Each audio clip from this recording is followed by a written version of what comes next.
Hello everyone! For today's video guys, samahan nyo ko, bili tayo ng flowers. Ito yung mga tulips flowers guys, iba't ibang uri at iba't ibang kulay at ang gaganda nila guys. So ito ako guys, nandito ako sa harap ng tindahan.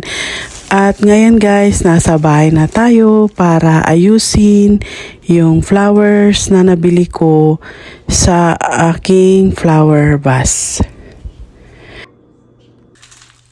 Ito guys, yung mga nabili ko, yung pink color yung pinili ko guys kasi pink is my favorite color. So yan siya guys, dalawang bundle yung kinuha ko. So ito guys, puputulin ko lang ng 1 inch yung mga stem ng flowers, tsaka ko aayusin na ilalagay sa my flower vase. Tanggalin ko lang tong mga balot niya guys. Ang gaganda ng tulips ngayon kasi spring na dito pero hindi pa ito from Canada guys. I think sa sa US or sa Central America nanggaling yung mga flowers na binebenta nila dito ngayon. So yan, napakaganda guys, pink color. Tingnan nyo naman. Bale, mahal din ito guys. Bale, $9 ang isang bundle. Dalawa ito. Pero okay lang kasi nakakapagbigay saya naman. At saka magaganda rin yung mga iba't ibang kulay na nakita ko kanina guys. Pero ito yung pinili ko. So yan, ito yung flower vase na gagamitin ko. Ngayon naman, gagamit ako ng gunting at guguntingin ko siya 1 inch para fresh yung pinagputulan na ibababad sa tubig.